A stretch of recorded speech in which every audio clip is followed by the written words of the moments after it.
welcome you to synagogue. I welcome you to this 4-week discussion group.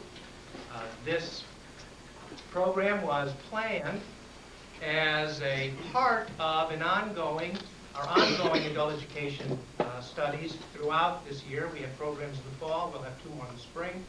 And this is the only extended program going over 4 weeks. And when I mentioned to some of my clergy colleagues in town, coming up in conversation, that I was going to be doing this program, they were interested, and so I let a few of my colleagues know, and I'm delighted to see guests to the synagogue, and I hope you feel warmly welcome. And I also hope that you will participate fully in the discussions that we will have tonight and in the next, more so probably in the next 3 weeks. Tonight is more of an introduction, but I hope that you will feel free to add your input, questions, and objections, and whatever you'd like to add. We certainly would be pleased to invite that. This course has grown from a more extended class that I teach at Rose-Hulman Institute of Technology. I teach a course there called The Parting of the Ways, Rabbinic Judaism and Early Christianity. This is the 2nd year that I've taught it, and I used last year's teaching of the class to figure out what I needed to do so that I could finally teach it right this year. And that's the way I feel about it. And so now I'm ready to bring it to my congregation. Having experimented at Rose, I'm now ready to really do it and take a whole quarter, 10 weeks, 40 hours of classes, and we'll condense all of that into 4 presentations. The difference, though, is that in the Rose class, it's an objective view of what happened, such that Rabbinic Judaism went one way and early Christianity went another way, a very, I hope, objective evaluation of that. This presentation, these 4 weeks, are going to be very subjective. My intention is very clear. How does the Jewish community understand the beginning of the early church? How does the Jewish community understand what is the contents of the New Testament? And most particularly, what are the Jewish perspectives on the person and the status of Jesus? Those are places that we will be going, not so much tonight, but certainly we will in coming weeks. Tonight what we're going to do is look at the environment out of which both Rabbinic Judaism, which we're not going to be talking about, and the early church, which we are going to be talking about, the environment that it comes out of. Specifically Jerusalem within Judea in the middle of the 1st century CE, or AD. CE is Christian era. It's the same. It's the 70 CE is 70 AD. CE, Christian era, and BCE, before the Christian era, are religiously neutral terms. We're going to be looking at the environment out of which both Rabbinic Judaism and early Christianity comes. And we will be shortly taking a tour of Jerusalem as it looked, as it was in Jesus' time. We will talk about the social and political and religious milieu out of which Jesus and his followers derive their strength and purpose. We're going to be doing all of that tonight. Next Sunday night, the focus is going to be completely on the person of Jesus. It is my thesis, the thesis that I will present, that Jesus, as a Pharisee, becomes Jesus the Messiah, Jesus the Christ, within the church that develops after him. And how does that happen?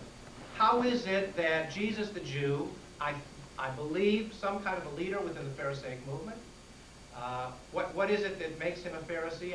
I am quite sure that to most Christians it's a little odd, very strange to hear Jesus called a Pharisee for a number of reasons, but we will talk about that. What makes him a Pharisee?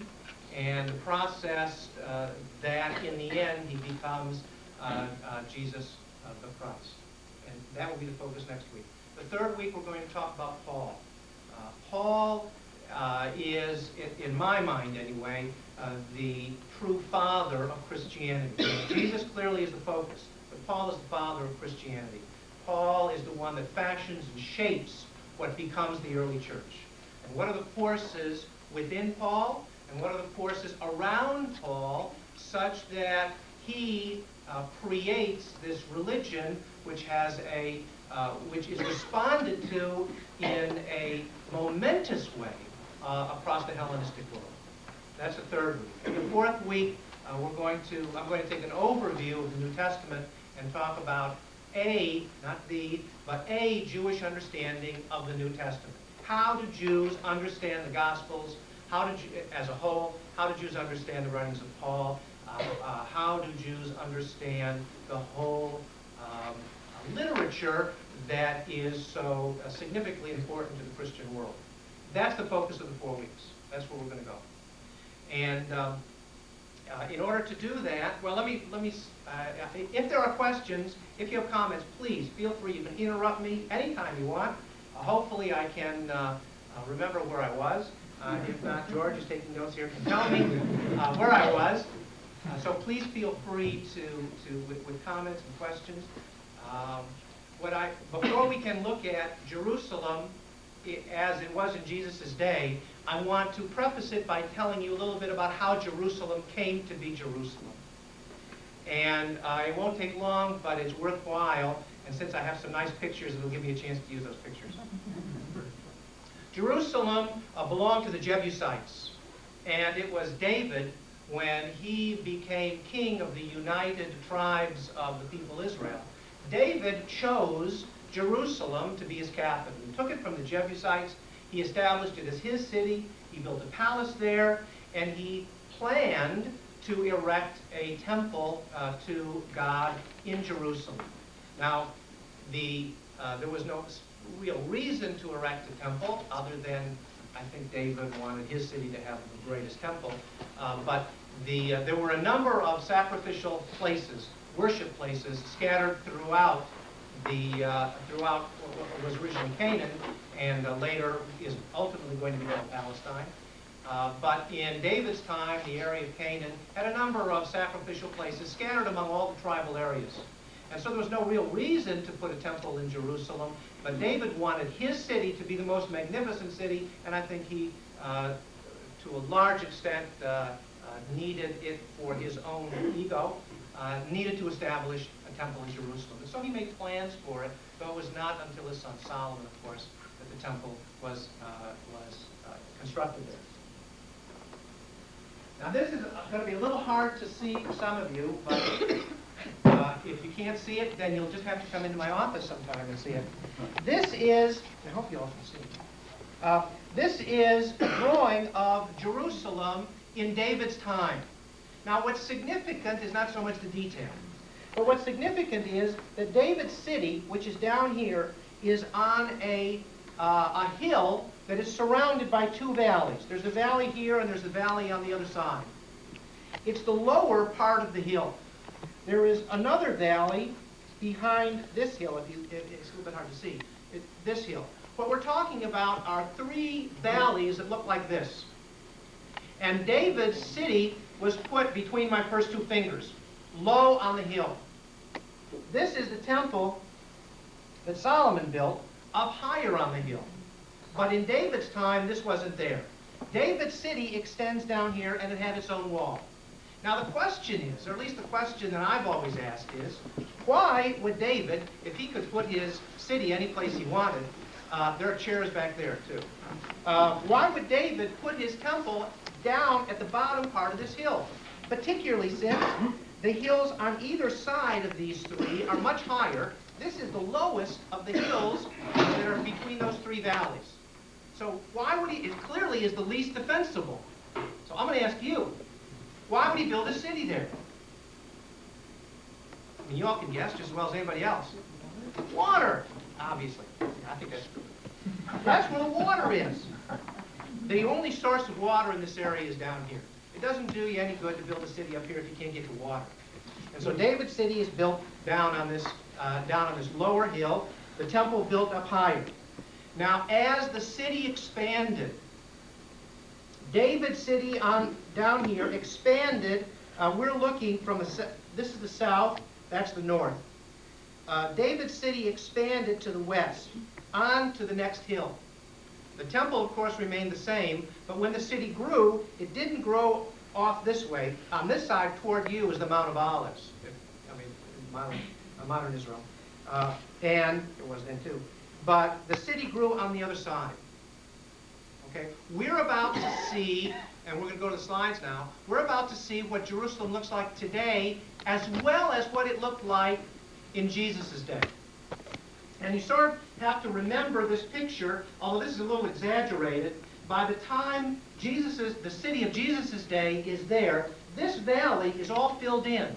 Because the city is built over on this other hill, the area, the valley between, starts to fill up. And so while there is a depression, actually it was the sewer system of the city, there was a depression between the two parts of the city. It is not as dramatic a valley as you see here. Okay? Joe, what date would you place the David founding? David found Jerusalem in the year 1000 BCE. Thank you, Charles. David found Jerusalem in 1000 BCE. What we're about to see, and when we talk about Herod's city, is the city as it looked 1,000 years later. David's city is built in 1,000. 500 years later, the Babylonians destroyed Jerusalem altogether in 586 BCE. It's then rebuilt, and not going into the politics of this, but though it's very interesting, in the year 37 BCE, the ruler of this area are the Romans, and their puppet king is a man called Herod. And it is Herod the Great, a great builder, a great, well, how he was crazy, I'm not sure. He was clearly paranoid. He could have had a lot of other problems, but he was clearly a massive paranoid, and he was frightened to death that not only the Jewish people but his own family would throw him from the throne. And because of his megalomania, because of his need to aggrandize himself and make himself known among the Jews, he wanted to be applauded among the Jews and couldn't understand why they didn't love him, though he was killing them and taxing them at an incredible rate. So his response was to build magnificent structures. Of course, that's the Roman idea. How do you achieve lasting value? You build a great building. And so we see that in Herod as well. Herod builds Jerusalem, he says, as a monument to the Jewish people. Of course, it's a monument to himself. But Herod starts his city, or Herod becomes king in the year 37 BCE. He dies in 4 BCE. He dies in 4 BCE. The city is not completed.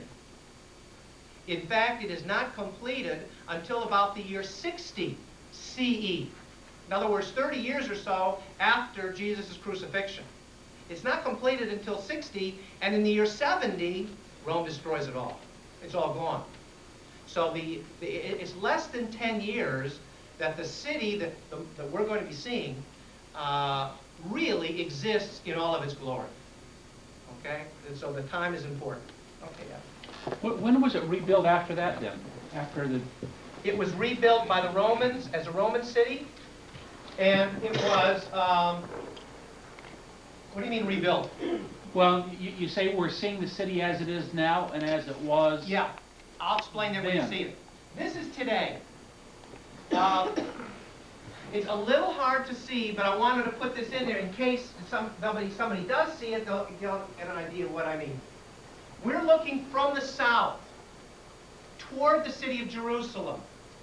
And there is a valley that comes down here and a valley that comes down here. Can you see that? Yes. Okay. We're looking, those are the 2 valleys. Now, I told you before there were 3. And the city of David was between the eastern one and the western one. There is a road that runs right up this slide toward this golden dome. That golden dome is where David's or Solomon's temple was, where Herod's temple was. This is now the Golden Dome of the Rock. So it's a magnificent Muslim shrine. But there is a road that runs right up this hill. That is the Middle Valley. David's city was this area, right where my hand is. This was David's city. The valley on one side, the valley on the other side, and the third valley running off here. And as I mentioned, when David's city, when Jerusalem began to grow, it began to grow on this side, and this valley all filled in. So now we have a continuous settlement all the way through here. But the walls, these are the walls that surround the city of Jerusalem. This is today. In David's time, the walls came all the way down here, because this was David's city. That is, it is within what I'm outlining here. Okay, this is the way Jerusalem looks today. Who built the walls? These walls are Turkish walls. During the Ottoman Empire, or before the Ottoman Empire, 1500s. I believe, I'm not sure. But they're on the same place that the walls we're about to see in Jerusalem city. They're in exactly the same place. Although in the Jerusalem of Jesus' time, David's city also had a wall around it. That now is gone. This is an Arab village, by the way, today. Okay.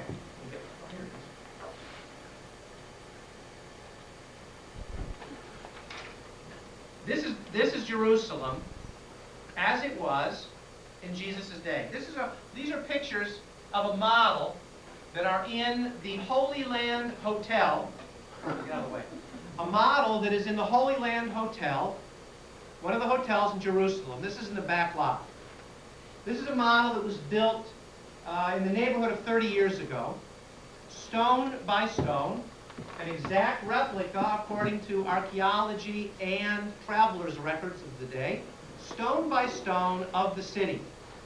Jerusalem then and today is constructed with a reddish, goldish stone, a very unique colored stone. It has specks of rust-colored and red and gold in the stone. And this model was also constructed of Jerusalem stone, so indeed it even looks the way the city did.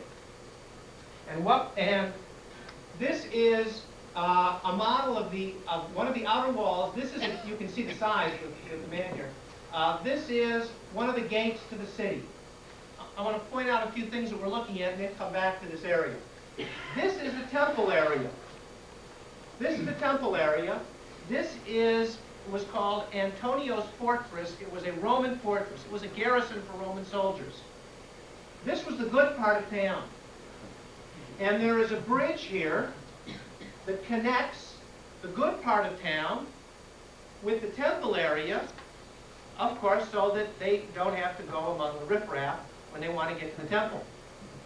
And the depression underneath this arch, the depression that separates the temple area from the nice part of town, is that middle valley that was originally separated David's city. It's been built up so much that this is the other side and the middle has been filled in. And the third valley is over on this side. The three valleys. Who built David's city? David's city was built by David. David and Solomon after. Solomon built it up. And then it just grew until Babylon destroyed it in 587. The terms, by the way, if you imagine the three valleys, the one on our right is the Kidron Valley, it's still called that way. The one on the left is the Hinnom Valley, and the one in the middle, which is this, coming up here, is the Tyropian Valley. But it's not a valley anymore, because it's all filled in. What was the approximate population at that time? I knew somebody would ask me, shouldn't I? I guess it had to be you. I have no idea. You can't compare this to cities, modern cities, in terms of population. Cities weren't that big. And I really don't know. And anybody that gives you an answer is only giving you a guess. We just don't know. This is Herod's palace. All of this area, from here all the way to the gate. And there are 3 towers. You can only see 2 of them. One, 2, and there's one behind this big one. Massive towers that were named for members of his family. And this is this is today the Jaffa Gate. This is where the Jaffa Gate is, or the Jaffa Gate. It's called the Jaffa Gate because if you go due west from here, you end up ultimately in Jaffa on the Mediterranean. The gates are named by the name of the city that you can go to if you keep going straight. So the Damascus Gate up here is a Damascus Gate because if you go to, and you understand. This is Herod's palace. Now there's something very interesting about this palace. Look at the wall that is on the outer part of the city, and look at the wall that he has on the inside of his palace. Now, if you were the king, and you were living in a walled city, where would you put your palace? In the middle. Why? It's safest, right? Harder for people to get to you. So why in the world does Herod, the mass paranoid that he was, put his palace on the outside? Quick getaway. Quick getaway. Okay. That's right. His palace is right by this entrance. But look at this. Look at these walls. What's the difference between this wall and the outer wall? I mean, can you see it? Yeah, heavily fortified. This is much more heavily fortified. 1, 2, 3, 4, 5, 6, 7, 8, 9 turrets on the inside. 1, 2, 3 on this side, and almost nothing out here. Why is it so heavily fortified in here? Because that's where he was afraid an attack would come.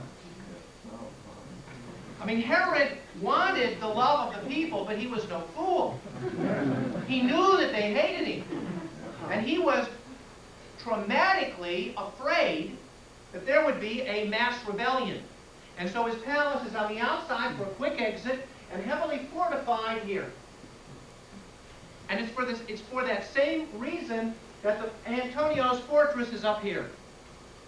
If there is going to be a rebellion, now the Romans built this fortress up here. If there's going to be a rebellion, it would be taking place where the people gather.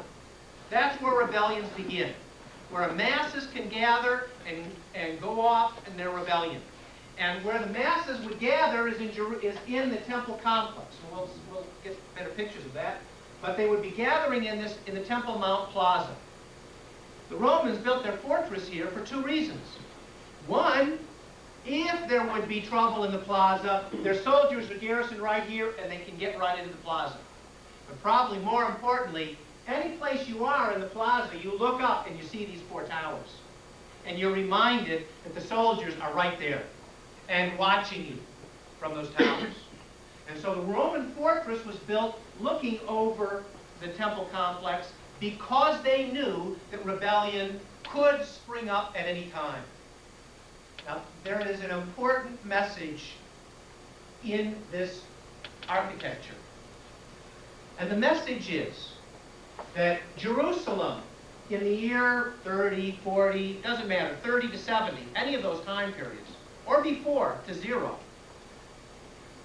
Jerusalem and Judea in general was in a most chaotic political status.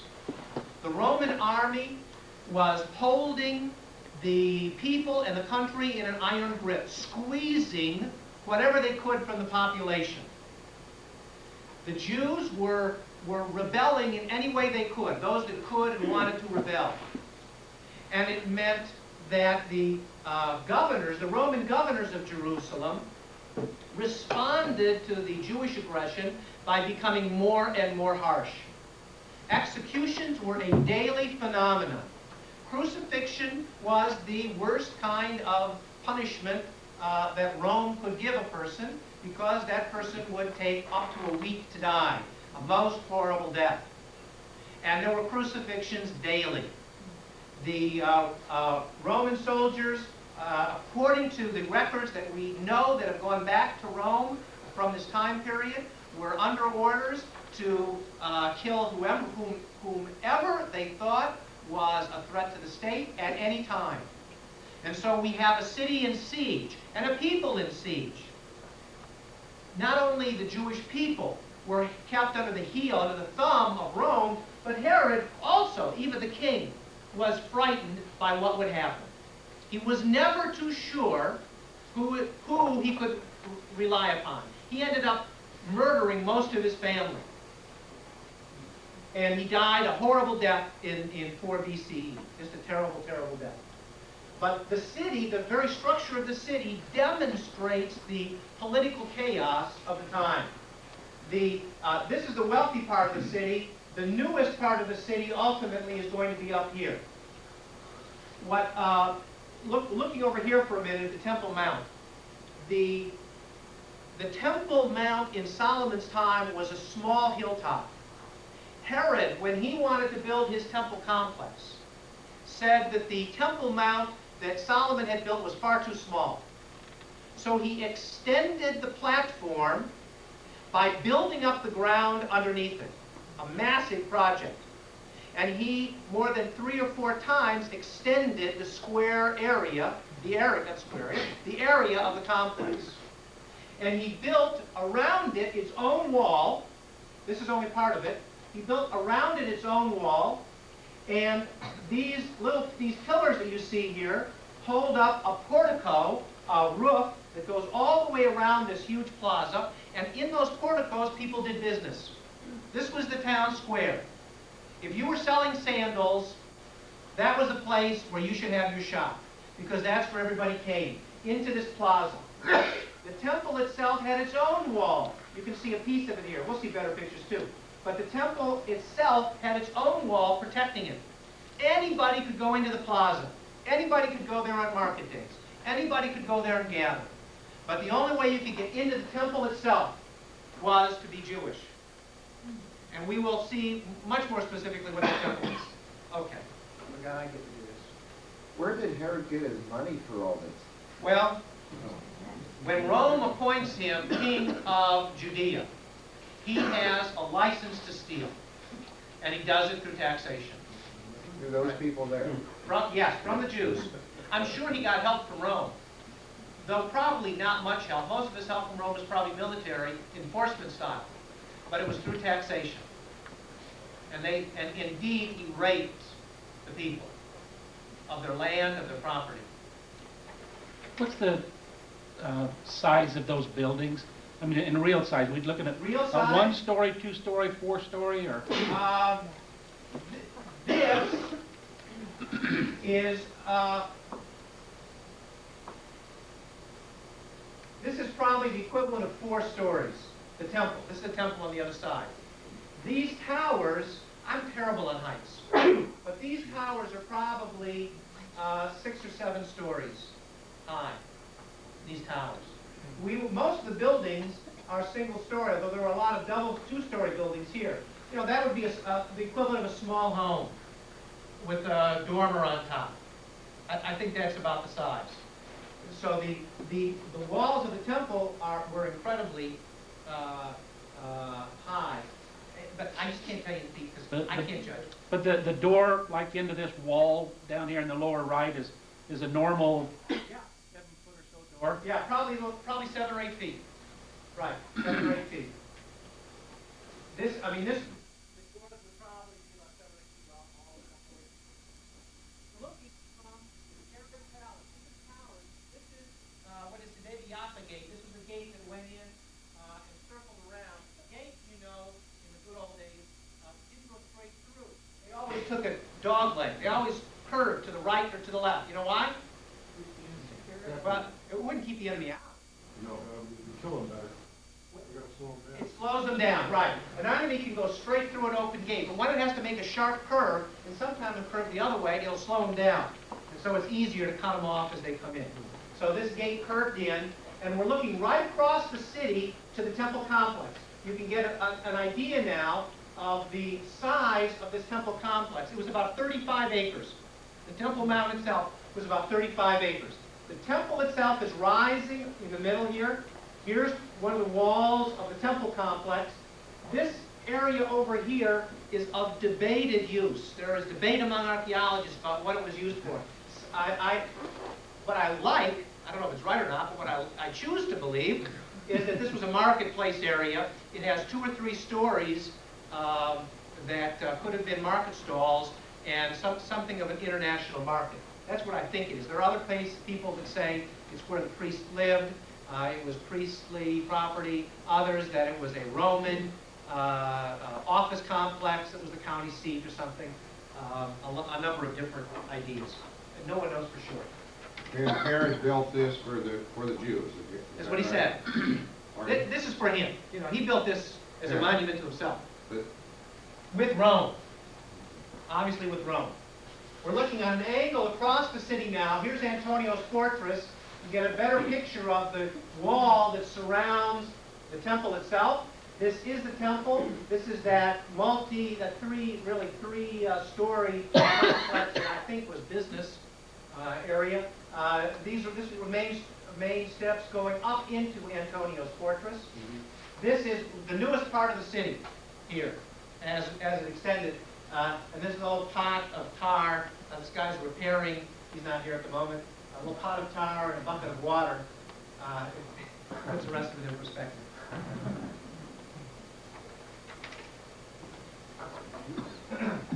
This is the temple complex. This is the sewer line of the city. It's an open sewer, and this is the Tyropian Valley. David's city extends from here on down. You can see the wall on this side and the valley on here, and David's city extended down not much further, probably about to where this ruler is now in proportion. It wasn't very big. That was David's city. As you can see, it was walled today. Today, the walls of Jerusalem start here and go all the way across. This wall is not there. You said that Herod expanded the size of the temple plaza several times. Yes. Did he extend it coming from the background Yes. in this direction? This is what's been extended. So the city would have extended further up the hill? Yes. Where you see the temple itself was the top of the hill. I think this is about the middle of this wall. All of this extension down is on built-up land, built up to this level. And yes, he extended down towards David's city. This is a circus, meaning circuit, chariot races, like Ben-Hur. You remember that movie well. When Herod, I take that back. I don't think it was Herod. No, it wasn't Herod. It was before Herod. One of the Jewish lackeys of Rome wanted to really bring culture to Jerusalem. And so with his Roman advisors, he thought that putting a chariot course in the city would be a wonderful attraction. People would come to it, and it would bring culture to the city. Of course, the place that he wanted to put it was right near the temple. The Jews of Jerusalem objected violently, and the head priest at the temple, who is a Roman appointee, said absolutely not. It's bad enough that we have it in our city. We have these races and people prancing around without any clothes on. It's bad enough that we have it in our city. Worse to have it next to the temple. And Rome's reaction was very simple. Let's get a new high priest. They got another high priest, and son of a gun, he said, sure, put it in, and it was built here. There are two entrances. There are two entrances to the temple complex from this western side. This walkway joins up to the good part of the city. This is the poor side of town, down here, of course, right next to the sewer system.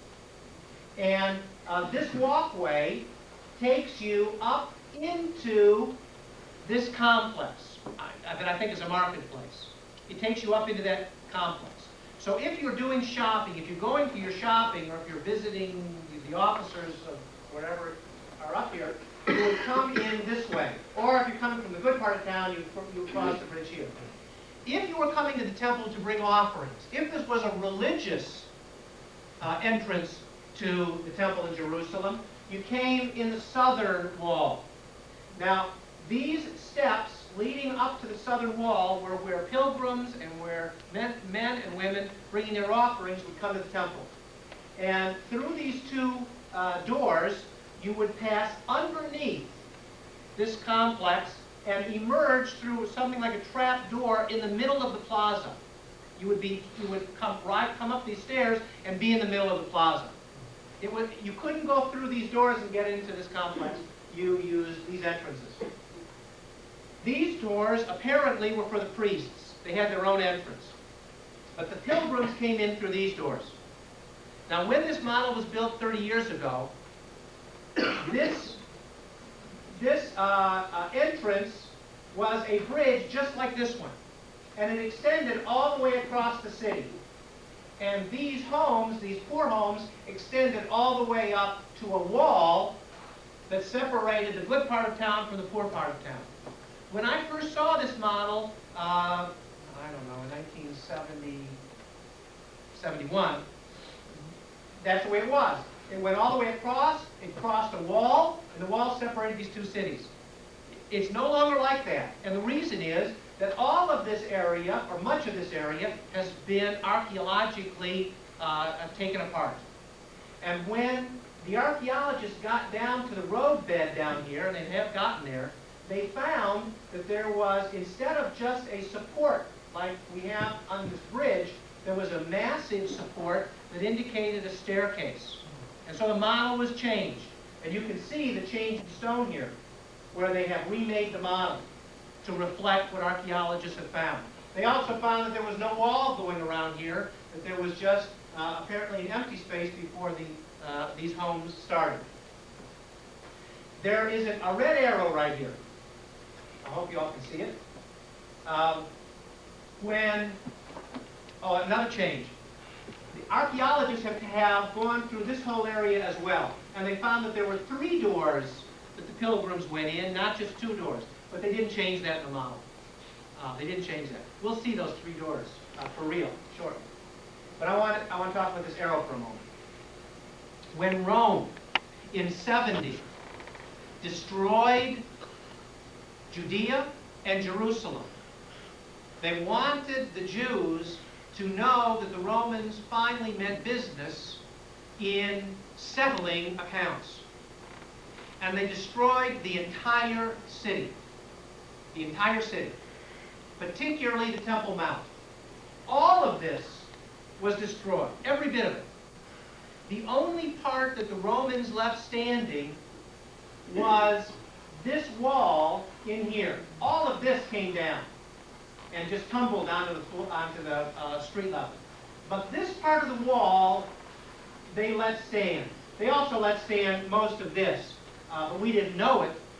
Archaeologists didn't know it until recently. But this was the only part that they left, and the only part that was ever exposed up to the last 10 years, 20 years. The only part that was ever exposed was a little piece about the size of 2 of my knuckles. joints. 2 of my, I can't think of everything. 2 of my joints right here. There's a little area that covers this. In the slide, the stone is a little bit lighter than the other stone. It's very hard to see. But the area that my finger is covering here, this small area was the only part of this whole temple complex that was exposed up until the last few years. That is the area that is presently called the Western Wall, or the Wailing Wall. Euphemistic, not euphemistic, but sometimes called the Wailing Wall. The technical name is the Western Wall. And when you go to the Western Wall today, that's ground level. And you see, and you'll see a picture of the Western Wall, you see up about this high, not much higher than this. You're seeing maybe 10 courses of stone in this wall, with this being ground level. And when you see the wall as it is today, only then will you get some idea of how massive this is, how massive this complex was. What kind of stone was that? It's Jerusalem stone, and I don't know what kind it is, Mark. I just don't know. I don't know stones.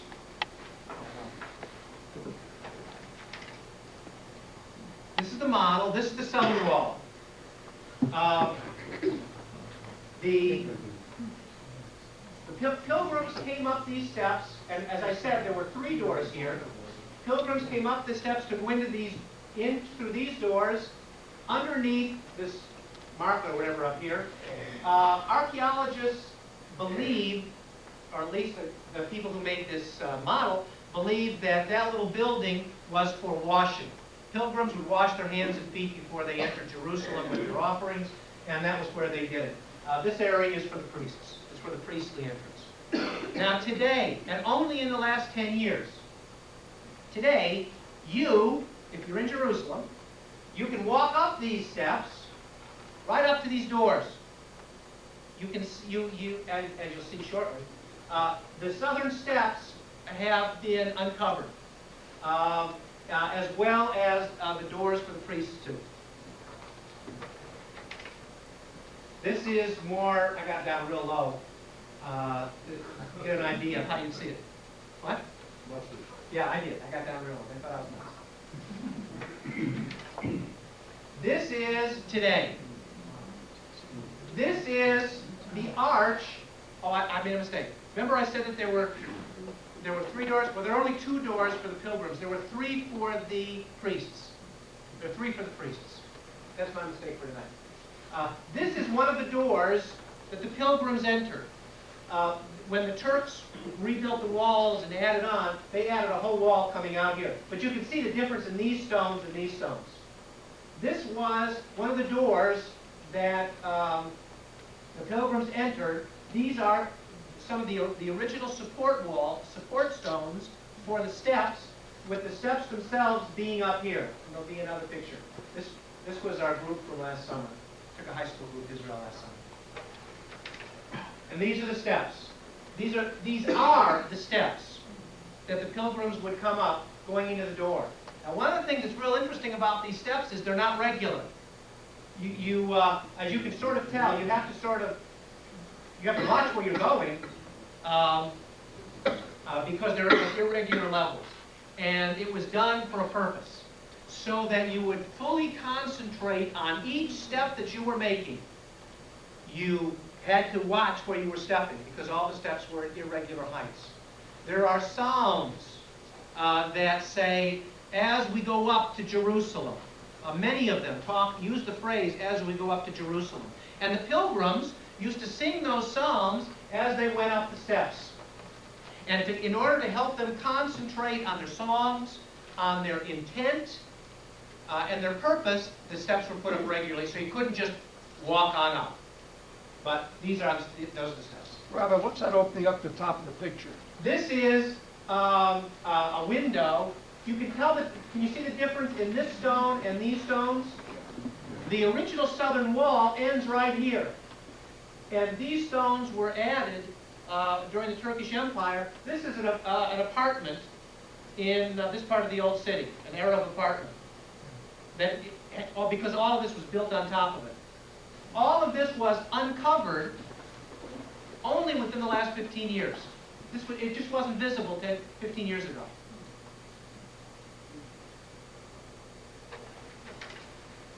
Here's the city again, and here's where we were standing, right here. These two on this door, and of course there was, you'll see the 3 doors over here. This is the door, again to give you perspective. Here is where we'll eventually see the western wall. Here's the wall that surrounds the temple complex itself, the temple itself. These are the 3 doors that the priests came in. This is at the southern wall. Here's 1, 2, 3 doors, the priestly entrances. These columns were just put upright. They obviously weren't found this way. They were down. They were put up where they were found. And there are a number of columns down here that were part of this southern entrance, because it must have been a grand and glorious way to get into the city, because that's where the pilgrims came. Was this all excavated and found just as it is standing there? No, they weren't standing. I'm talking about the wall. The wall, yes. The wall, and most of this is all Turkish. The Jewish level, you can see the line, it runs right across here. All of this was added later. And this was all been added later too, under the Turks. But all of that was away, they just took the dirt away and there it was. Now, we're looking up at this. What is it? It's the entrance to the temple. Can you be more specific, Andy? The southern part there, with the corner. Let's try this picture. It's the same thing. This is the arch that came out of the wall that was the staircase. This is the arch, it's called Robinson's Arch, and I said it was originally thought to be a bridge going over to the old city. The other one that still is a bridge is thought to be a bridge is Wilson's Arch. We'll go back and I'll show you. Here. It's right here. The arch that comes out of the wall is where we're seeing, is what we're looking at. Ground level where I took it is right about here. It's about halfway up where I took it. But this is called Robinson's Arch. This is called Wilson's Arch. They're both, I mean, you can get to both of them. There's Robinson's Arch, and there's Robinson's Arch too. It's a huge, it must be maybe 3/4 as wide as this room. It's a huge arch that comes out of the wall. And again, you can see the Herodian stone down here and the Turkish stone up above. Another thing that's interesting, Herodian stone always has a margin. This stone right here has a margin all the way around it. And the margin was put in when the stone was laid. The stone was cut, transported to Jerusalem. There's no mortar used in any of this. And once the stone was put in place, a margin was cut into the outside. And so Herodian stone from this period is very easy to spot because it all has a margin. And when you see other stones, either bigger or you won't see any bigger. Some of the Herodian stones that are going into this wall are 14, 15 feet long and maybe about 5 feet high. Huge stones. And they all have a margin around them. And so this is all Herodian stone. Why did they do that? Fancy. To mark the grandness of the temple. Obviously, it's only filigree, it's extra stuff, but it's to make it special. This is the temple complex itself, and the plaza.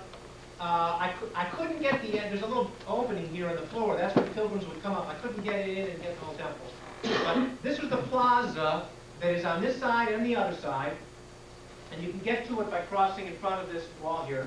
That it was the marketplace. This is where people gathered. This is where stores set up their shop. This is where the money changers had their tables. You couldn't use Roman coins in this marketplace. What's wrong with Roman coins, other than they're Rome? There's something wrong with Roman coins. They had a man's face on it. They had a man's face on it. They had the emperor's face on the stone. And that's an image of a person that is equivalent to a graven image that that one might worship. And so the Jewish law said no coins bearing a human face, or the face of any animal, in fact, would be allowed to in commerce on the Temple Mount. And so if you were going to buy something up here, you had to change your money into temple money. And that was up here.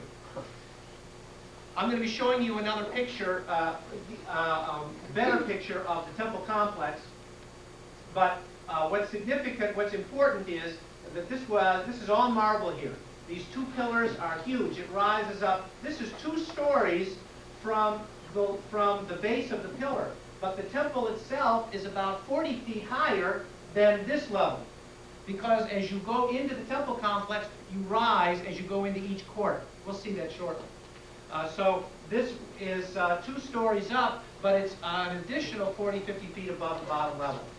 You entered the temple complex through this door, and you entered a large court in the front. And we'll see better pictures of this. Call it the court of the women, because that's as far as women could. Of course, you had to be Jewish to get in here at all. But this was as far as the women could go. The men went into the next court, which was a very narrow court, with the offerings, handed it to the priests, the Levites. The Levites took it into the inner court, which is called the court of the priests, where the grain was burned, where the animal was slaughtered, and then parts of it might have been given back to the petitioner, parts of it may have been taken by the priest, parts of it were burned. The temple itself, the sanctuary itself, had a foyer inside that had a 7-branched menorah in it, had a table for showbread, 12 loaves of bread, and had a place for burning incense.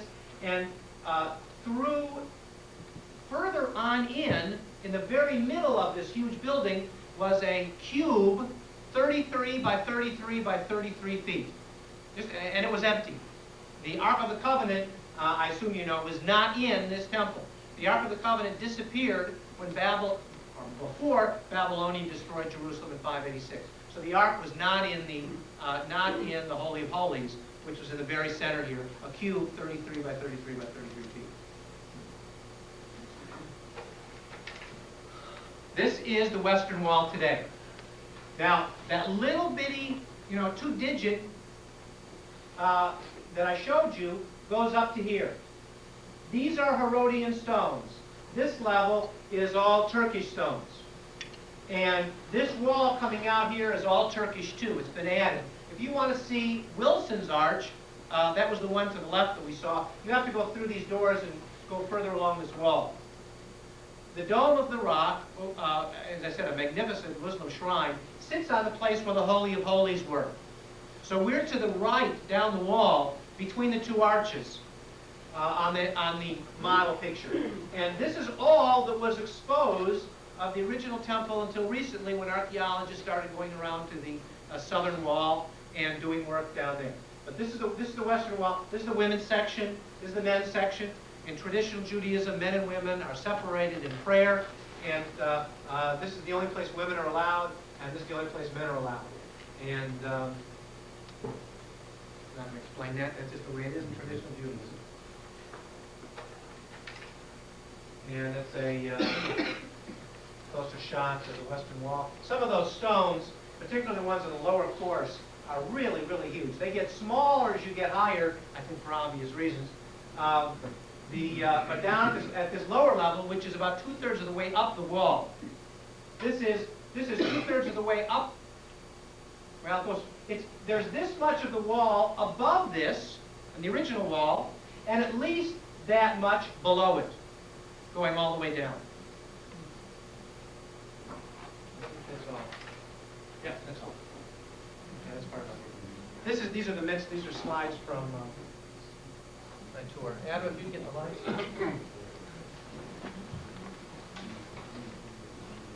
Okay. Now we're going to look at the temple.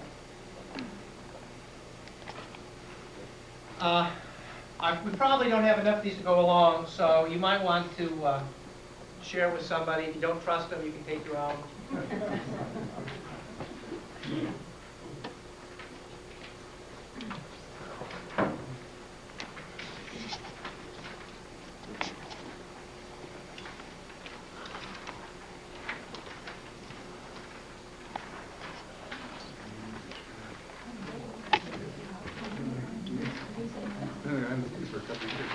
This is a representation of what you have in front of you. It's easier for me to point to something on here. You can refer to it on what I gave you.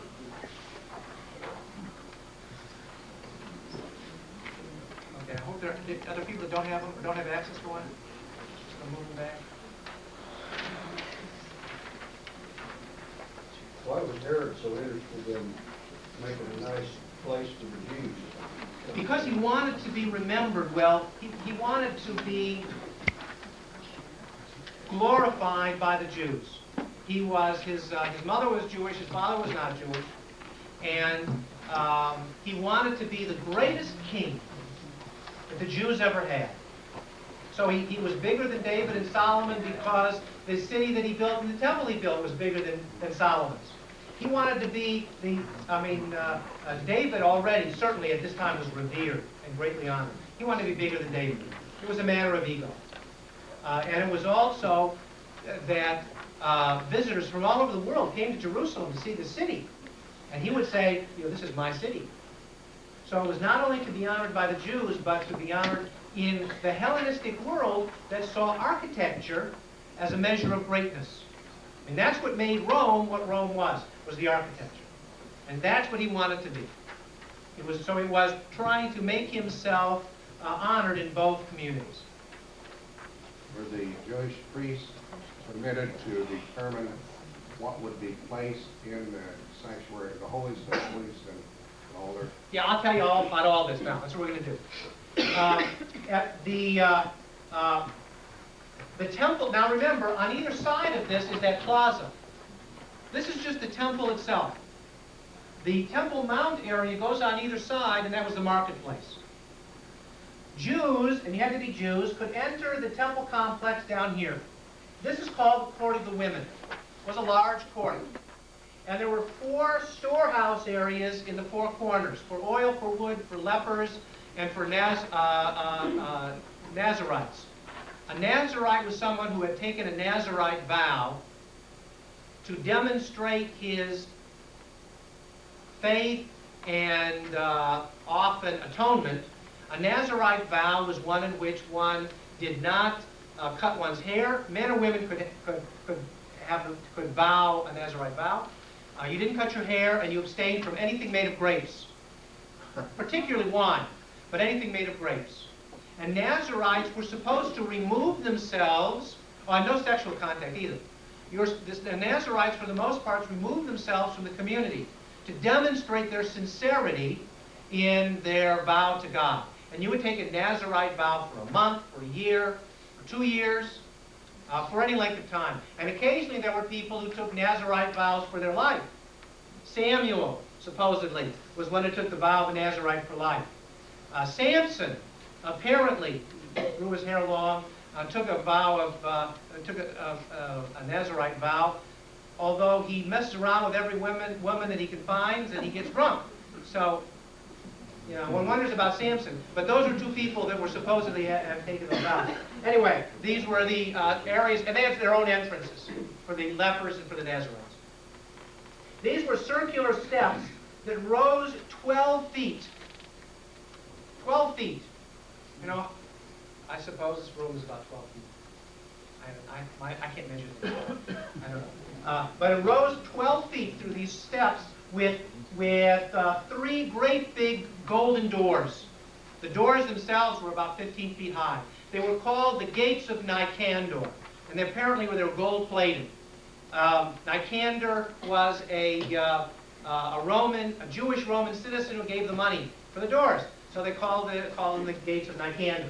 But the petitioners, bringing their grain, bringing their animals, would come into the Court of the Women, up the steps, through these doors, into this very narrow court, which was called the Court of the Israelites. These walls were 60 feet high. The walls surrounding the Court of the Women were 60 feet high. And the Israelites would give their offering over to the priests in the Court of the Israelites. Now, I'm assuming that men, and maybe even women, could get up on these walls to see what would happen in here. I assume that they could. I don't know. But I would want to, if it were me.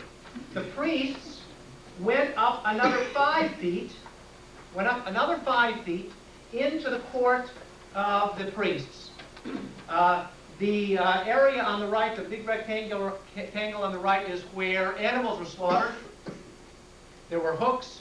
I'm sorry, not slaughtered. That's where they were dressed, where they were hung up and dressed. The animal was dressed. They were slaughtered on the altar off to the right. And the altar was 60 feet by 60 feet, and probably about 12 feet high. Stone altar with a ramp on one side, and animals were killed there, and grain and animal parts were burned also on the altar. The circle is what's called a laver, and there are various descriptions of it. It was a place for the priests to wash their hands and feet. It had spigots of some kind. And the priests would wash their hands and feet before they participated in any of the rituals. And with the exception of one day during the year, all the action took place out here. This is where the Levites would do their singing, or maybe up on the walls. This is where the priests, the Kohanim, would take the animals, would slaughter the animals, would burn the grain, and all taking place in this area. The temple itself, the temple itself was, for the most part, ignored, in that no one went in. Now, in the foyer, inside the steps, and this rose 2 stories from the floor of the court of the priests. Inside the foyer was a 7-branch candlestick, the menorah, that the Levites did tend every day. There was a table of showbread with 12 loaves of bread that was replaced daily. The priests ate it. And there was also a place for burning incense. That was attended to. But other than taking care of the oil wicks and the bread and the spices, there was nothing. That was all that was done in the temple. The Holy of Holies in the interior was not entered except one day a year when the high priest, on the Day of Atonement, the high priest, the chief priest, would go into the Holy of Holies and say in God's, the Jewish tradition said, God's presence was concentrated here. This was where God's presence was. And the chief priest would go into the Holy of Holies and pray, please God, forgive me for my errors this past year. On this Day of Atonement, please forgive me. Now, when the high priest went in for that prayer, he had a rope tied around him. Because if, overcome by the presence of God, he fainted or something, no one else could go in to get him. Because only the high priest could go into the Holy of Holies. So if the rope went slack, you dragged him out. Anyway, the high priest asked God to forgive him for the errors that he made during the past year. The high priest would then come out on the steps, and all the Levites and priests would be in the court of the priests. The high priest would then say, God, since he had now been forgiven, the high priest would say, God, please forgive all of these people for their sins. He could ask God because he had been cleansed. The priests would then come out into the court of the Israelites, maybe and the women, up on the walls even, and the priests then, in the pomp and circumstance of the ceremony, would ask God, please forgive all the people. And with that, the high priest, probably on these steps, had 2 goats in front of him, and dice was thrown. One goat was chosen for God, the other goat was chosen for Azazel, and the one that was for Azazel had symbolically the sins of the people put on his head. And that goat, with all the sins, carrying, that's where this word scapegoat comes from, that goat carrying all the sins of the people, the collected sins of the people, was led out of the city into the desert. Now, he was probably taken to a cliff and thrown off the cliff. Although all they said was that you just take him out into the desert. So the sins become lost in the wasteland. But you had to make sure he was dead, because you didn't want him walking into town the next day. The other goat, that would cause quite a stir.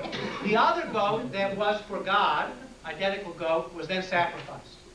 So there were 2 goats, both of them lost out. But one was for God and one was for Azazel. But that was the only time. I don't know. This is just what it says. In Leviticus it says that it's for Azazel, for Azazel. And I have no idea what that word means. I just can't track it down. And didn't the priests pronounce the name of God? Yeah. Yeah, it was the only time that the priests, I wasn't going to mention Rosalie because it was too complicated. The high priest, as he went into the Holy of Holies, would invoke God's name by name. The name that is spelled in Hebrew Yud-He-Vav-He or Y-H-V-H with English letters, a name that was unpronounceable. The high priest knew. And he would invoke God by name. It was the only time during the year that it was ever done. And he was the only one that knew it, knew how to say it. And he would invoke God by name. And it was with that invocation that he would then be cleansed. But you're absolutely right. Okay, this is the temple and what happened. Let's see if there are questions about this. Was the menorah visible from the lower temple? It might have been visible from the court of the priests, but it clearly wouldn't have been visible from down here. You just couldn't see. You couldn't see with the gates. It probably from some angle you could probably see it, like from here. The opening was not real wide, but probably was visible, although not for everybody. I respect, excuse me, the opening would be made of what? In the slides, in the model, it's a door. My understanding has always been that they were curtains. That was my understanding. But the model has a door. Is the location of the menorah where the flame was during what we're celebrating now at Hanukkah? Probably. This was probably the eternal light. It was probably, but it's unclear because the text talks about the eternal light, but doesn't say menorah. And yet we know that the menorah was the central light source. I mean, the central symbolic light. And so we assume that the two are the same. It's possible it wasn't, but that's my guess, is that this menorah was always burning and was tended to 24 hours or periodically during the day. Yeah, that's my assumption. Would it have been a sacrilege if they had taken and remade an Ark of the Covenant and placed it in there? Of course. I mean, you could only put in here the one that Moses had designed in the desert. To do anything else is blasphemous. And so because the Ark was missing from the Babylonian conquest, it was empty. In some of the Christian persuasions, they make a great to-do of the Ark of the Covenant in relationship as to real presence. What is in error here? You mean, where is it? Yeah. What is the error? The error? Yes. I mean, you say historically the Ark of the Covenant was not here at this time. What is historically the dating of the presence of the Ark of the Covenant in connection with some Christian practices? I have no idea. I don't know. There couldn't be any historically because the Ark was gone before Herod's. Yeah. So that's the error. That's the error. I mean, the Ark is in Solomon's temple. The Ark was in Solomon's temple. Around the year 900, let's say. 400 years later, in 587, it is gone when Babylon destroys it. Where it went, there are a lot of people that are making money telling you. So I'll wait to see it. Now, if somebody knows where it is, let them show me. Michael? How did when the high priest died, how did the new high priest learn God's name? It's a good question. The new high priest was his son, firstborn son. And the high priest made sure that before he died, he told his son what God's name was. Yes, but if he did that... I don't ask, you're going to ask me, what happened if he died unexpectedly? A truck ran over him, right? I don't know what arrangements they had made, but that's the way it was supposed to be. Okay? Maybe they had it in a vault or something. How does the temple face, like north, south, east, west? Okay. This is facing west. So it's like this. The western wall today would be along here. The western wall is not part of the temple. It is part of that retaining wall that goes all the way around the temple. It's not part of the temple complex. It's part of that wall that goes all the way around. Is there any significance of the people going in the southern? I don't know. I don't know. I don't know why that would be. I can understand east-west. It's very, very common with sunrise and sunset. You know, the sun sets in the west, and that's where we're going at the end, at the beginning of the new day, the Jewish day. But I don't know why they came in the southern. It may have been because there was more room there. On the eastern side, you've got that Hinnom Valley. It drops down. There's no room for a grand entrance. On the southern side, you've got those great steps that you can rise as you go into the city. And that's the part that faces David's old city. That's correct. And that might be... Well, that's true. That's how they went up before. From David's city, they would go due north. Thank you, Ron. They would go due north, right up into the temple complex. So it's natural that you'd put it in the south. That's why I'm not doing it. Okay. Now I'm going to try and do this by 8:30, so we'll see. That's the physical environment. More important for what we're going to be talking about is the political and the religious variety that was in Judea. The area in the first century, in the years of the first century from 0, say, to 70, the area is called Palestine. Now, you need to remember, this is important, you need to remember that Palestine at this time is a new term. It's a new name. I have textbooks that talk about Abraham going into Palestine and Moses crossing the desert and entering into Palestine. That doesn't make any sense whatsoever.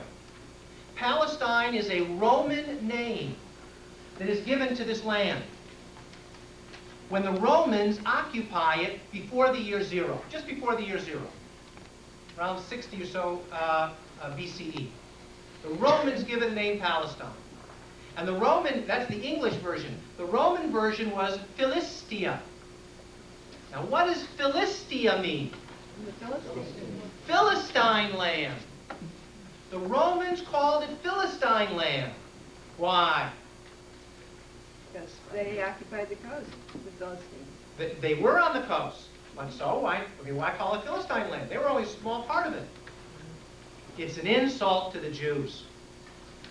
The Romans called it Philistine land because the Philistines were the Jewish enemy under David's time, Saul's time, Solomon's time. They were the bitter enemy. And so for the Romans to call it Philistine land was a slap in the face to the Jews.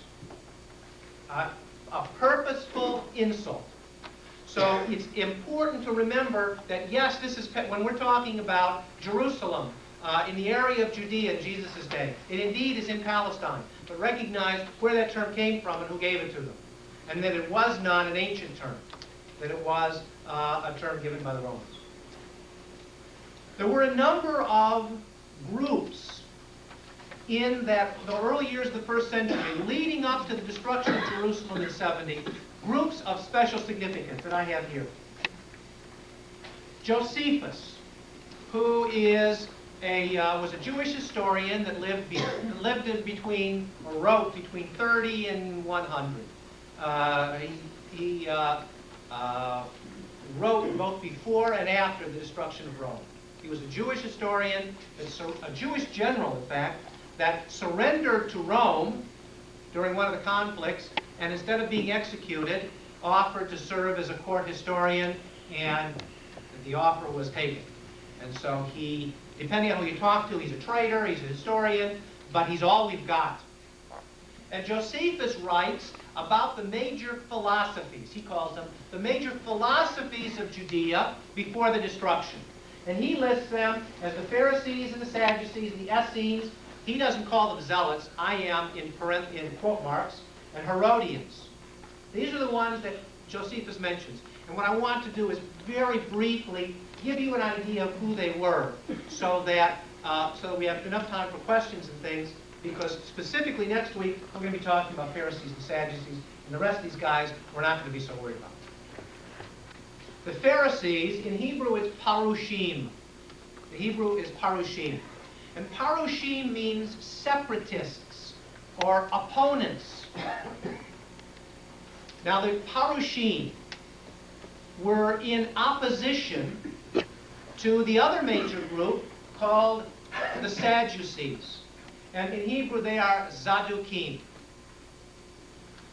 Let me start by talking about the Zadukim and the Sadducees. The first head priest in Solomon's temple, was a man named Zadok. He was the first high priest. The priesthood that derived from him are called Zadukim. In other words, the Sadducees are the priests. The Sadducees are identified with the priestly leadership of the temple. The Sadducees said, in terms of their theology, God revealed to us his perfect revelation at Sinai. It composes Torah, the first 5 books of what we call Hebrew Scripture, or Old Testament. Genesis, Exodus, Leviticus, Numbers, and Deuteronomy. That set of 5, that unit, the Sadducees said, God gave to us at Sinai. Complete, whole, perfect, and this is it. And if you want to know what you should do, come to us, or come to a text of the Torah, and it will have your answer.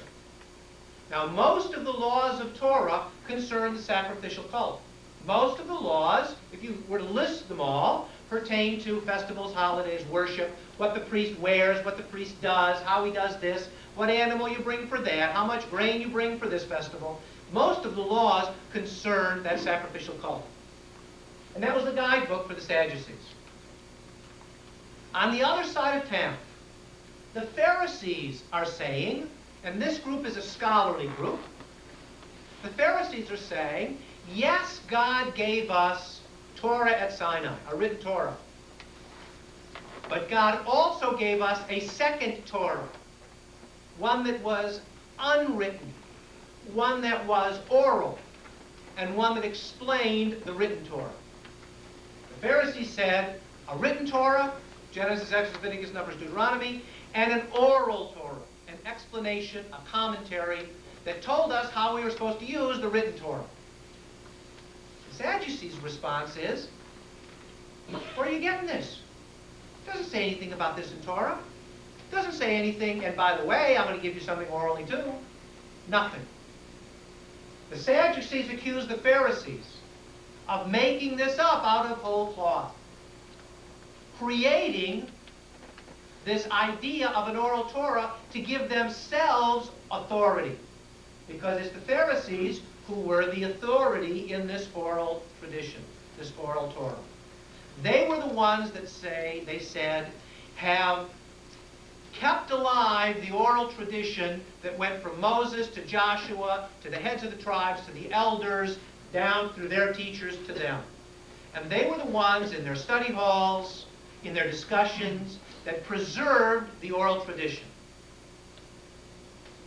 Did they? Did they? What? Did they preserve? Did they said they did. If the question is, did God give Moses an oral tradition? If that's what you're asking, then I don't know. I have no idea. They certainly believed that they had kept this treasure and preserved it with some measure of perfection.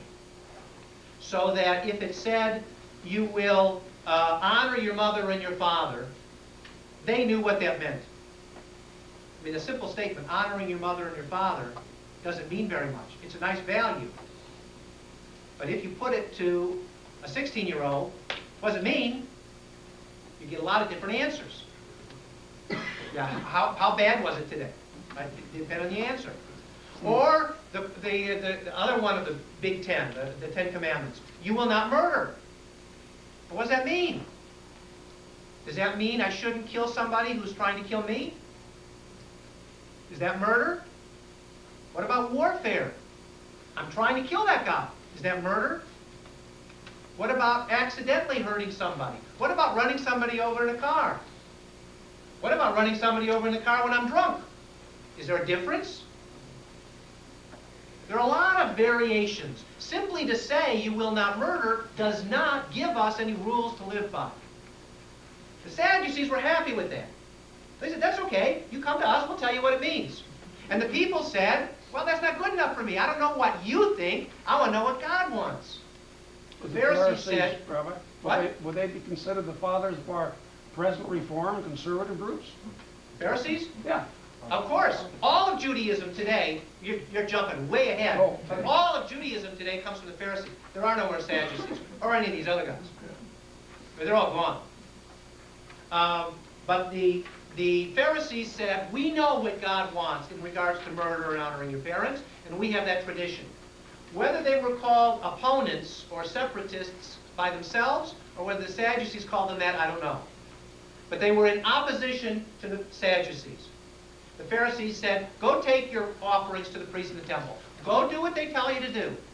On Passover, do this, That's when you bring your first fruits in, do that, do all those things, but when you want to know how to live your lives, you come to us. They take care of your ritual, we take care of your lives. And that's the rabbinical tradition.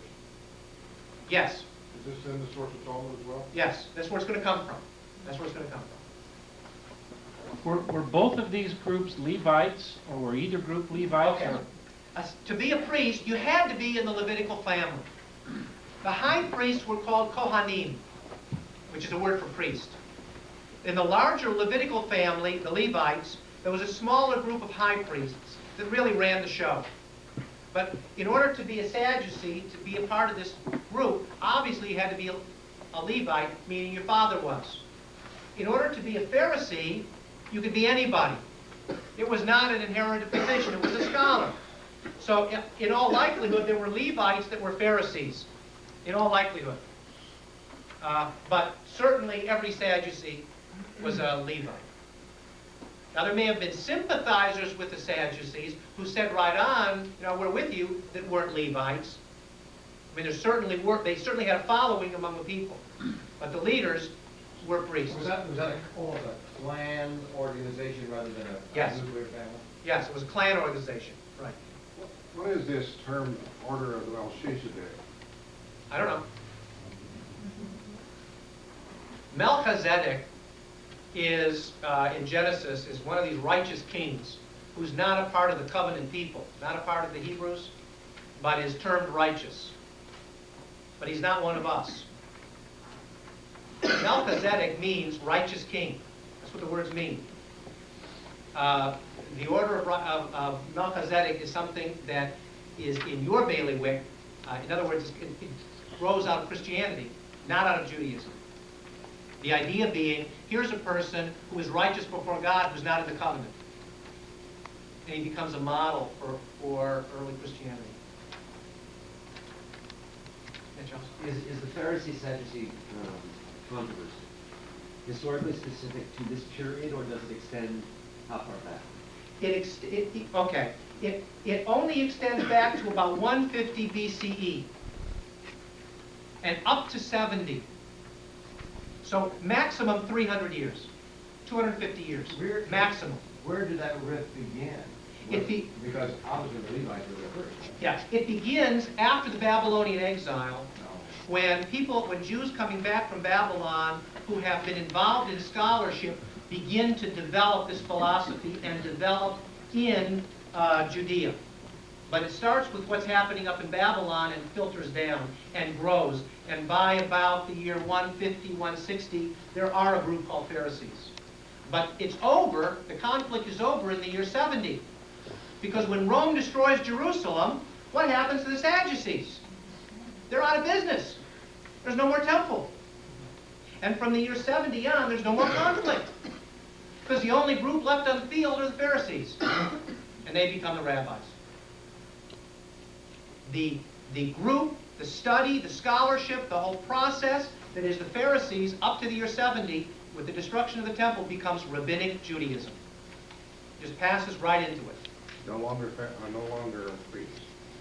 No priests. There's no temple. Somebody might say, my grandfather was a priest. And people would say, that's nice. But there's no temple. So if you're going to earn a livelihood, you better learn how to make shoes. Are you saying that there are those who say today that my uncle was a priest? Absolutely. Is that right? Sure, there are plenty of people in Jewish tradition who would say, I'm part of that priestly family. Anybody who was named Levi, Levi, Levinson, usually they would say they're part of that tribe of Levi. Or Kohan, the word priest, the word Kohen. Kohen, Kahan, Kahana, Kohenson,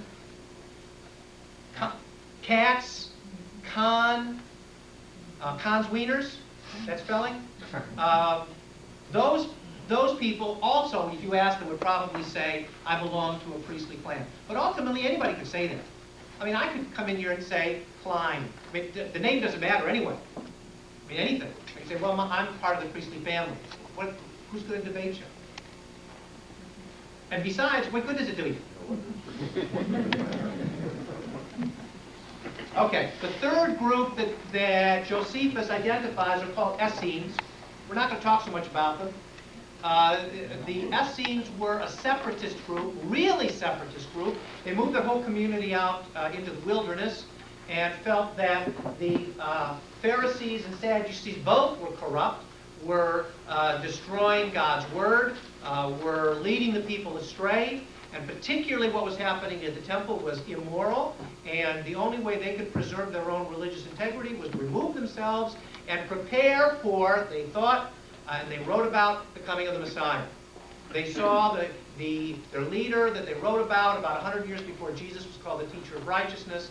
They saw a messianic figure that would be coming, that would lead God's heavenly army against the forces of evil in Rome that was occupying them. They removed themselves completely from the community, from the rest of the Jewish community, and this community as well was destroyed in 70 as Rome marched through Palestine, destroying all Jewish settlements.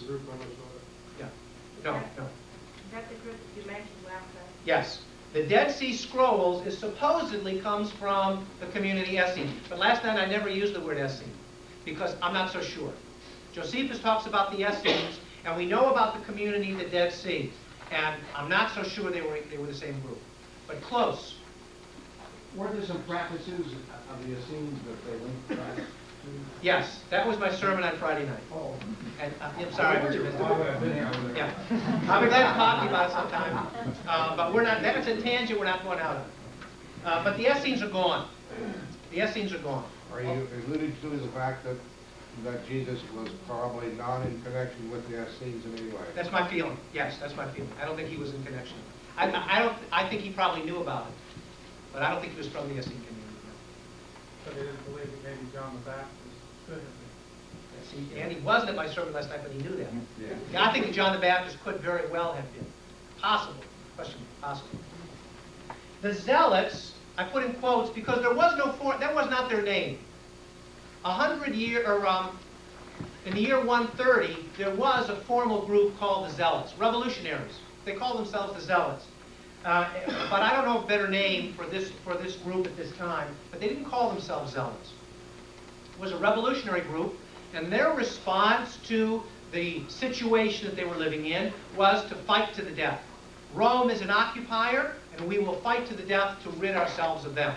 And they caused the Roman occupation a great amount of trouble. They said, the Pharisees, by the way, in response to Rome, the Pharisees said, the Messiah will come and save us.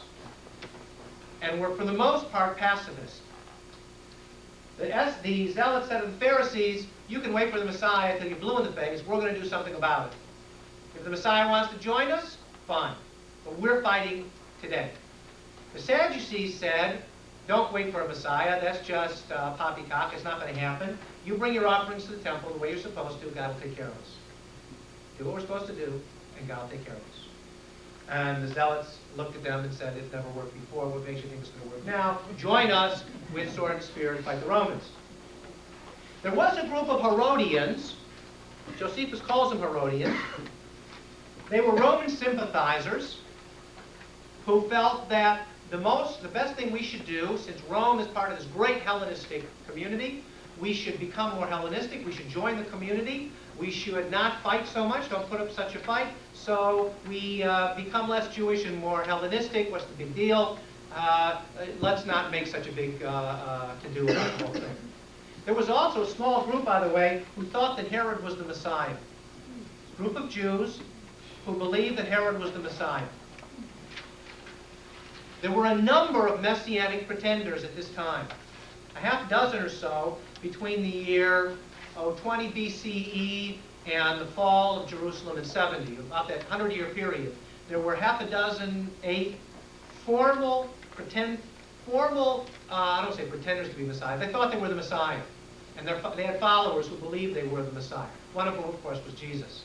But there were other Jewish messianic figures. And some people thought that Herod, I don't know, but other people thought that Herod was. The last group I want to talk about when we get to the destruction of the temple were the Messianists. There were some Messianists I'm talking other than the Pharisees. The Pharisees believed there would be a Messiah would come.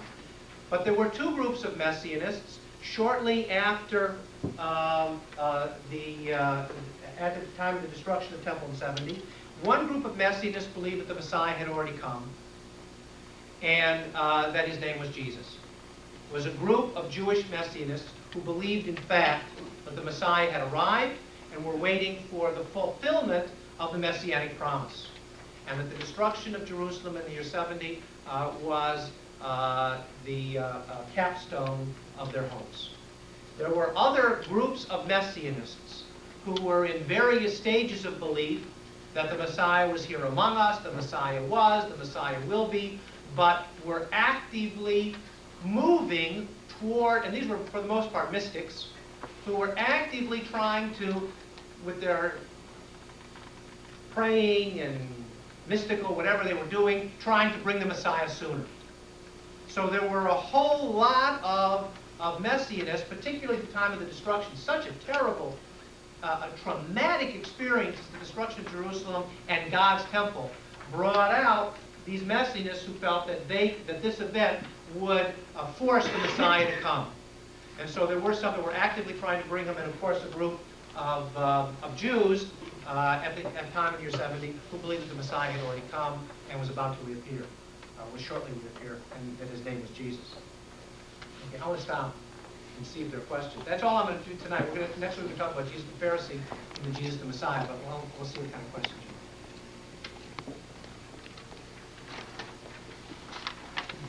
Wow, yeah.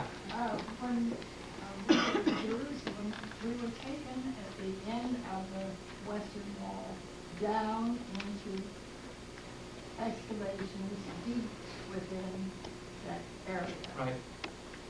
Now, this was supposed to be hundreds and hundreds of years old. What was that? There are holes that have been taken all the way down the side of the wall, down to street level.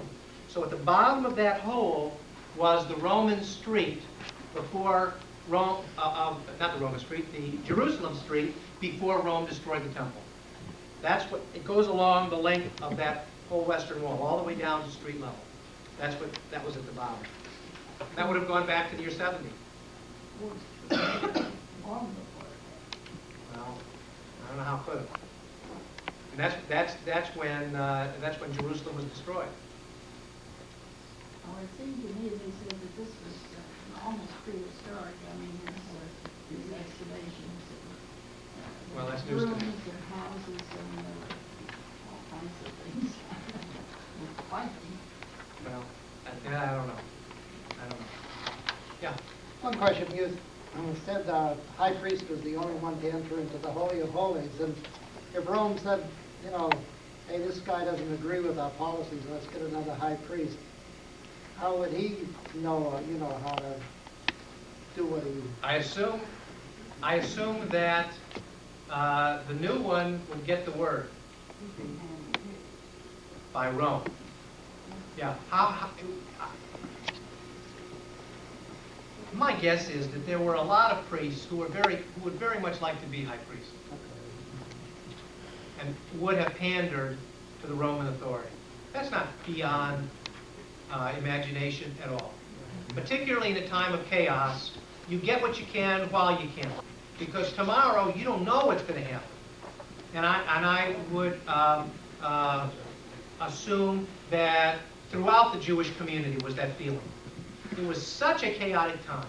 You truly did not know if there was even going to be a Jerusalem tomorrow, particularly if you were going to be alive tomorrow. The Roman occupation was so harsh and so strict and so unyielding that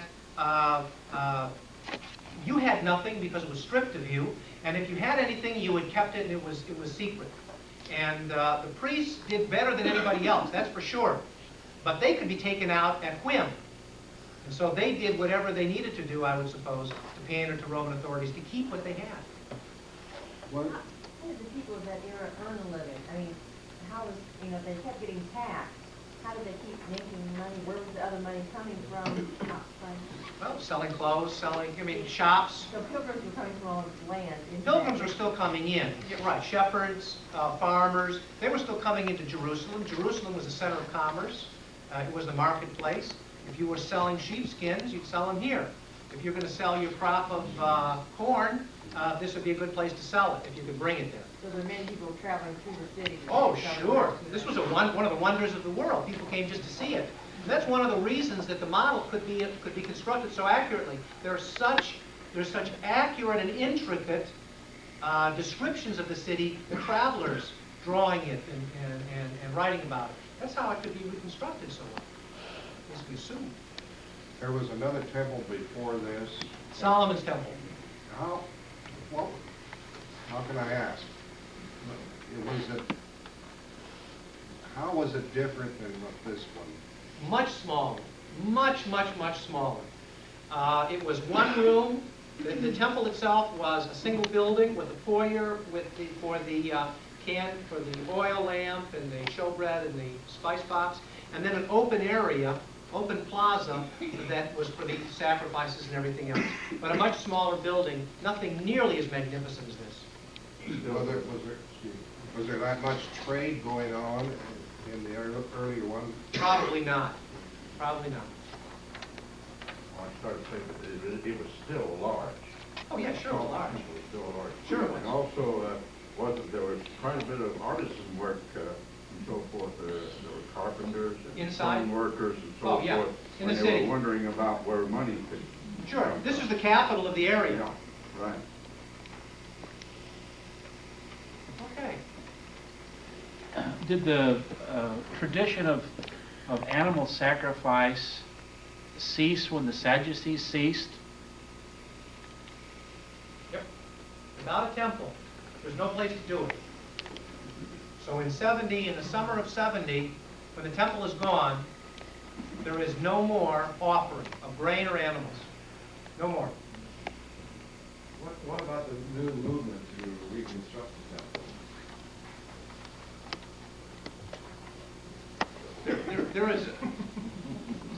There's a group called the Temple Mount Faithful who are ready to blow up that mosque, the Golden Dome, who are ready to blow it up and rebuild it, thinking that if they can only get it started, then the Messiah will come. And the Israeli government is trying to keep them out. But they're ready. And, God help us if they do it. Did Herod contribute to a lot of the practices at this time? Did he instigate some of it? Or what kind of practices? Well, such as that win the attention of creating groups like the Essenes or some of the other groups? Or was it strictly in terms of that among the Jewry to evolve these groups? And well, a lot of them are, obviously the Zealots and the Herodians, and to a certain extent the Essenes, are reacting to the social pressure of the time. Herod may have been the worst, but he was only part of it. The Roman occupation from early on, from before Herod, actually really beginning with Herod, was really intense and very negative and very difficult. And those kinds of pressures certainly helped forge these groups. John, I think I read someplace that Israel was, of all the states, it was one of the smaller geographic states that Rome was the only one in a constant state of rebellion. Absolutely, the only one. Right, it was the only one. These, let me tell you, the two pictures I have are oh, I didn't do a second one. I'll just show it to you and you can come and see it if you want. This is a drawing by the chief archaeologist. He's an architect. The chief archaeologist in the Jerusalem Mount. This is his picture of the temple and the complex, and you can see these things that we saw on the slide. I'll just have this up here. Okay. I thank you all. I hope you'll be here next week, where we'll pick up the story again. Thank you.